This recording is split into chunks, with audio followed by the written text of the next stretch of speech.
Europe 1. La France bouge. Elisabeth Assayag, Emmanuel Dutheil. Ça passe chaque jour trop vite, la France bouge. Dernière partie de votre émission, toujours avec Richard Viel, qui est le patron de Bouygues Télécom. Et sur Europe 1, on écoute le monde changer. On vous écoute changer de vie. Vous avez osé. Bonjour Marjolaine Auclair. Bonjour.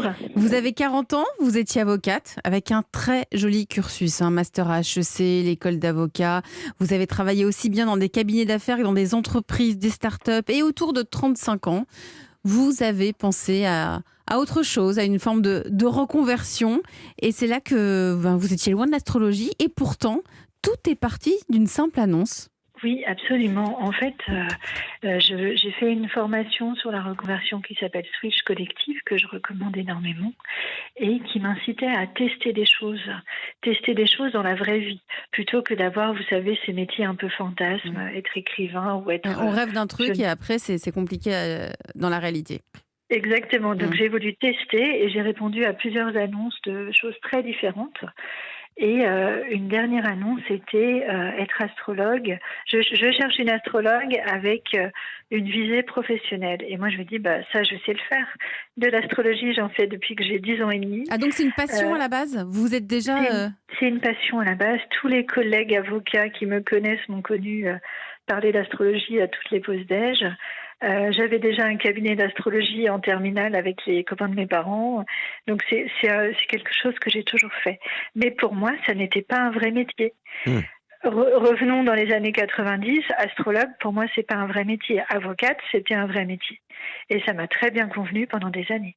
Finalement, ce que vous nous dites, c'est que vous étiez un petit peu contrainte au démarrage dans votre choix et vous êtes allé vers...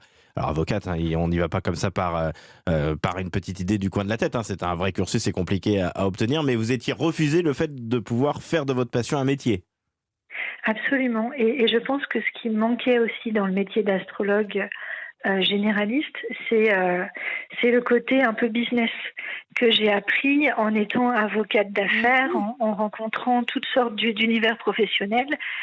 Parce qu'aujourd'hui, conseiller au niveau business, en utilisant l'astrologie, c'est ce que je fais et c'est ce qui me rend heureuse. Marjolaine, ce que vous êtes en train de nous dire, c'est que tout sert quand même dans la reconversion. C'est-à-dire que pour être astrologue, vous utilisez tous vos acquis, toute votre expérience que vous avez eue quand vous avez été avocate, quand vous travaillez en entreprise, dans les startups. Tout ça, vous êtes en train de l'utiliser. Exactement. Et c'est un conseil que je donne pendant mes séances astrologiques, c'est utiliser tout ce que vous avez fait, tout sert, même vos loisirs. Ça peut servir à donner un aspect qui est très intéressant pour vous distinguer de la concurrence. Par exemple, vous avez un cabinet de sophrologie et vous êtes passionné par la déco, utilisez cette passion pour faire que votre cabinet il soit beau, il soit attractif. Et unique, et qu'il se démarque. Exactement. Alors moi je vais avoir une question une fois de plus un peu prosaïque, à force on va croire que je suis vraiment bas de plafond, mais on arrive à gagner aussi bien sa vie dans l'astrologie que dans un grand cabinet d'avocats d'affaires ? Merci pour cette question, évidemment que non. Être avocate, c'est un statut social, c'est aussi un salaire.